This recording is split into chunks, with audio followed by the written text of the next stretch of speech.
ஓ மகா கணபதியே போற்றி, வெற்றிவேல் முருகனுக்கு கரோகரா. இந்த பதிலும் எல்லோரும் முருகக் கடவுளுடைய திருப்பெயர்கள் நாம் தொடர்ந்து உச்சரித்து கொண்டிருப்பதனால் நமக்கு என்ன பலன்? அந்த திருநாமங்கள் மிக மிக அதிகப்படியான ஆற்றலுடைய திருநாமங்கள், நமக்கு நிறைய பலன் கொடுக்கக்கூடியது. அதை நம்ம தெரிஞ்சுக்கலாம். அதாவது முருகப்பெருமானுடைய திருநாம மகிமை கந்தர் அலங்காரத்தில் கொடுக்கப்பட்டிருக்க 33வது பாடலை பார்க்கலாம். முடியா பிறவிக் கடலில் புகார், முழுதும் கெடுக்கும் இடியால் படியில் விதனப்படார். வெற்றிவேல் பெருமாள் அடியார்க்கு நல்ல பெருமாள், அவுணர் குலம் அடங்க பொடியா ஆக்கிய பெருமாள், திருநாமம் புகழ்பவரே. திருநாமம் புகழ்பவரே, இறைவனுடைய திருநாமங்களை திருப்பெயர்களை புகழ்பவர், மனம் முழு மனதுடன் தொடர்ந்து உச்சரித்து கொண்டே இருப்பவர்கள். அந்த இறைவன் எப்படியாப்பட்டவர்? வெற்றிவேல் பெருமாள்.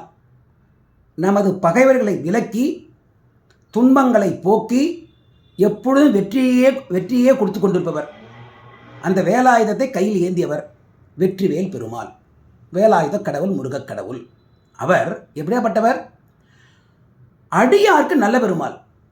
தனது அடியவர்களுக்கு, பக்தர்களுக்கு நல்லதே செய்பவர், இதமான செயல்களை செய்பவர், பக்தர்களுக்கு எது நல்லதோ அதை செய்பவர்.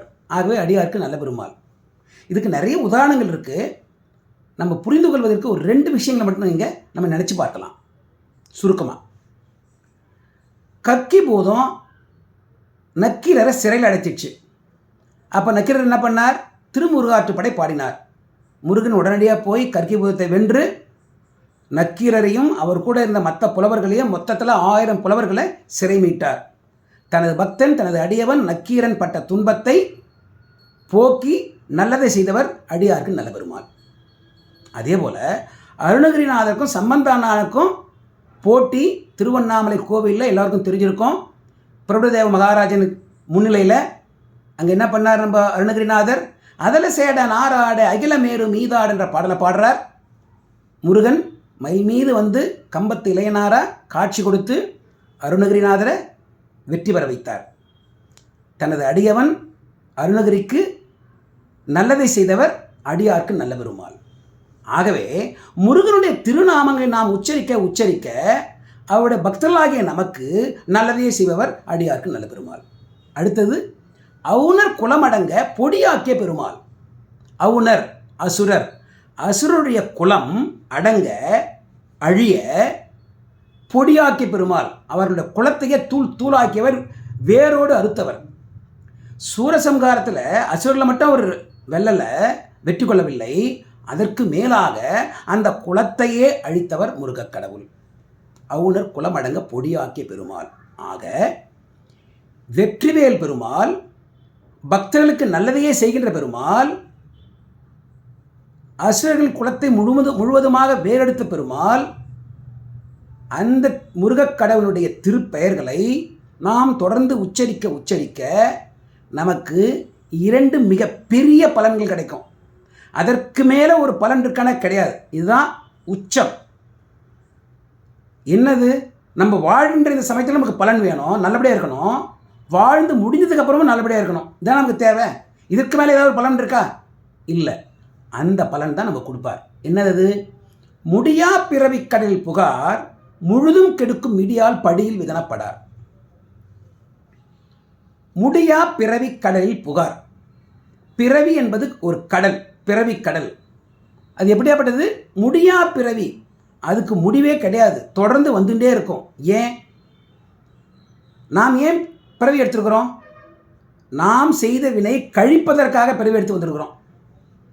வினையே இல்லை, நம்ம பிறந்தே இருக்க மாட்டோம். ஆனால் இந்த மாதிரி கழிச்சுட்டு இருக்க நம்ம வினையை கழிக்கும் பொழுது இதாக சேர்ந்து நம்ம புதுசாக கொஞ்சம் வினைகளை செய்து அதில் போய் மாட்டிக்கிறோம், தப்பான விஷயங்களை செய்து. அதை கழிக்கிறதுக்கு மறுபடியும் நம்ம வரணும். ஆக இந்த பிறவி என்பது ஒரு பெரிய சுழற்சி ஆகிடுது, அதுக்கு முடிவே இல்லாமல் போயிடுது. முடியா பிறவி, அது ஒரு கடல். ஆனால் முருகன் அதுலேருந்து நமக்கு விடுதலை கொடுப்பார். அப்படின்னா நம்ம வினையை அழித்து முக்தி கொடுத்துருவார், பிறவியே இல்லாமல் பண்ணிடுவார். அதுதான் அவுணர் குலமடங்க பொடியாக்கிய பெருமாள். அந்த சூரசம்ஹாரம் முடித்து சூரபத்மனுக்கு மயிலாவையும் சேவர் கொடியாவும் மாற்றி நம்ம கூட வச்சுனார், அவர் கூட வச்சுனார் இல்லையா, முருகன் கூட வச்சுனார் இல்லையா. இப்போ சூரபத்மனுக்கு இன்னும் பிறவி இல்லை, பிறவி முடிஞ்சு போச்சு. அதே போல் நமது வினையையும் வேறறுத்து நமக்கும் அருள் செய்வார். இன்னொரு முக்கியமான விஷயம் நம்ம தெரிஞ்சுக்கணும்னா, இந்த கந்தர் அலங்காரத்திலேயே அருணகிரிநாதர் சொல்கிறார், அவன் கால்பட்டு அழிந்தது என் தலைமேல் அயன் கையெழுத்தேன்னு சொல்கிறார். முருகப்பெருமானுடைய திருவடிகள் அருணகிரிநாதர் தலையில் பட்ட உடனே இந்த பிரம்மா இவருக்கும் வினையெல்லாம் அமைச்சிருந்தார்ல, இந்தந்த வினையெல்லாம் முடிச்சுட்டு வரணும்னு அமைச்சிருந்தார்ல, அதெல்லாம் மொத்தம் அழிஞ்சு போச்சு. அப்படின்னா பூஜ்யமாயிடுச்சு, வினை முழுவதுமாக அறுக்கப்பட்டது. ஆகவே அருணகிரிநாதருக்கு முக்தி கிடைச்சது.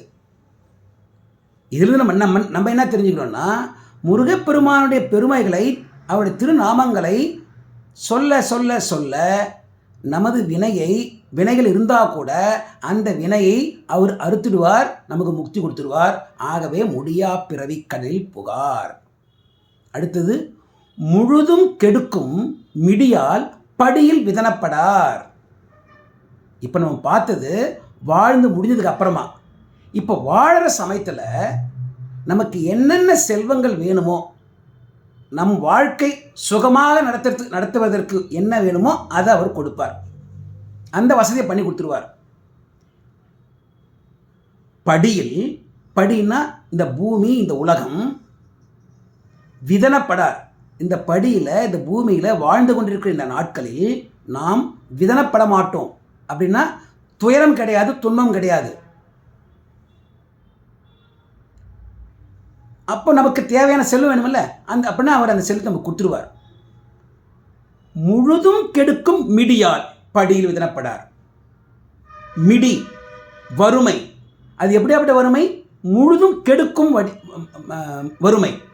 ஒருத்தனுக்கு வறுமைன்னு ஒன்று வந்துடுச்சுன்னா அந்த வறுமை மிக மிக கொடியது, முழுதும் கெடுக்கும், எல்லாத்தையும் கெடுத்துடும். அது சமயத்தில் நமக்கு சாப்பிட்றதுக்கு கூட காசு இருக்காது, பிள்ளைகளை படிக்க வைக்க முடியாது, யாருக்காவது உடல்நிலை சரியில்லைன்னா மருத்துவம் செய்ய முடியாது.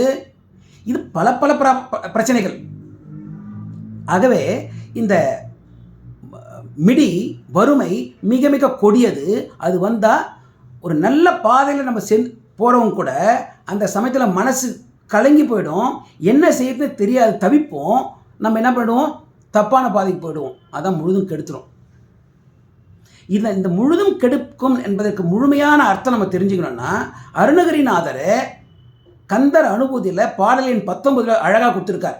அந்த பாடலை மட்டும் நம்ம பார்க்கலாம், முழுமையான விளக்கத்துக்கு இல்லை, தெரிஞ்சுக்கிறதுக்காக. வடிவும் தனமும் மனமும் குணமும் குடியும் குலமும் குடி போகியவா அந்தமிலா அயில்வேல் அரசே மிடி என்று ஒரு பாவி வெளிப்படினே. மிடியை, வறுமையை அவர் என்ன சொல்கிறார்?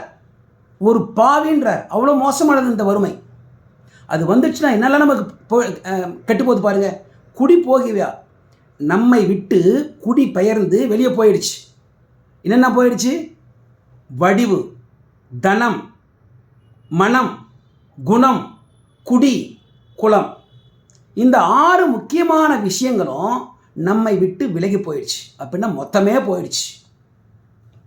அதான் முழுதும் கெடுக்கும் மிடியால் படியில் விதனப்படார். அந்த மாதிரி துன்பங்களை வராமல் முருகக்கடவுள் நம்மை பார்த்து கொள்வார். அதாவது அவர் அடியாருக்கு நல்ல பெருமாள். அடியாருக்கு நல்ல பெருமாளையும் முழுதும் கெடுக்கும் மிடியால் படியில் விதனப்படார் நம்ம சேர்த்து பார்த்துக்கணும். அவர் அடியவர்களுக்கு நல்ல பெருமாள், ஆகவே அவர் அடியவர்களுக்கு நல்லதையே செய்வார். ஆகவே நமக்கு தேவையான வசதிகளை நமக்கு கொடுத்து வாழ்கின்ற இந்த நாளில் வாழ வைப்பார். அவுணர் குலமடங்க பொடியாக்கிய பெருமாள், ஆகவே அவர் நம்மை முடியா பிறவி கடலில் புகவிட மாட்டார். அங்கிருந்து நமக்கு எடுத்து முக்தி கொடுத்துடுவார். அவ்வளவு சிறப்பு வாய்ந்த பாடல். இந்த முருகப்பெருமான திருநாமங்களை சொல்லிக்கொண்டே இருக்க வேண்டும். இந்த பாடலே மிக முக்கியமான 3 விஷயம் அவர் சொல்லியிருக்கார். வெற்றிவேல் பெருமாள், அடியாருக்கு நல்ல பெருமாள், அவுணர் குலமடங்க பொடியாக்கிய பெருமாள். எத்தனையோ திருப்பெயர்கள், முருகன், கந்தன், குகன், கதிர்வேலன், வடிவேலன், கார்த்திகேயன், கடம்பன், இந்த மாதிரி நிறைய திருப்பெயர்கள். முக்கியமாக அருணகிரிநாதர் கந்தர் அனுபூதியில் ஒரு பாடல் கொடுத்துருக்கார். நிறைய பேர் தெரிஞ்சிருக்கோம். முருகன் குமரன் குகன் என்று மொழிந்து உருகும் செயல் தந்து உணர்வென்று அருள்வாய். அதில் முருகன் குமரன் குகன் சொல்லியிருக்கார். நமக்கு தெரிந்த திருப்பெயர்களை சொல்லி முருகனை வணங்கும் பொழுது இந்த 3 திருப்பெயர்களும் முக்கியமாக சேர்த்துக்கணும். ஏன்னா அவர் அந்த திருப்பெயர்கள் அவ்வளோ உயர்ந்த திருப்பெயர்கள் அவரே அந்த பாடலில் கொடுத்துருக்கார். அந்த பாடலோட விளக்கம் நம்ம இன்னொரு பகுதியில் கொடுத்துருக்குறோம், பதிவில் கொடுத்துருக்குறோம். அது வேணுன்ற அதை போய் பார்க்கலாம். ஆக முருகனுடைய திருப்பெயர்களை தொடர்ந்து நம்ம சொல்ல வேண்டும். இந்த பாடலையும் தொடர்ந்து பாட வேண்டும். அப்படி பாடினால் நமக்கு வாழ்கின்ற இந்த நாளிலும் வாழ்ந்து முடிந்த அந்த நாளிலும், அதாவது இம்மையிலும் மறுமையிலும், அதாவது பிறவிப்பினியும் இருக்காது, பசிப்பினியும் இருக்காது. இந்த எல்லா துன்பங்களும் நம்ம விடுதலை பெற்று நல்லா வாழலாம். அதுக்கு முருகன் அருள் செய்வார். ஏன்? அருணகிரிநாதர் சொல்லிட்டார்ல, அவருடைய அடியவர் இல்லையா? அருணகிரிநாதர் அவருடைய பக்தர். அவருடைய பக்தர் சொன்னதை முருகன் கண்டிப்பாக செய்வார். அப்படி பாடலை பார்க்கலாமா? முடியா பிறவிக் கடலில் புகார் முழுதும் கெடுக்கும் இடியால் படியில் விதனப்படார் வெற்றிவேல் பெருமாள் அடியார்க்கு நல்ல பெருமாள் அவுணர் குலமடங்க பொடியாக்கிய பெருமாள் திருநாமம் புகழ்பவரே. வெற்றிவேல் முருகனுக்கு அரோகரா. ஓம் சரவண பவ. தவறாக உங்கள் கருத்துக்களை அந்த கமெண்ட் செக்ஷனில் பதிவு பண்ணுங்கள். வெற்றிவேல் முருகனுக்கு அரோகரா. ஓம் சரவண பவ.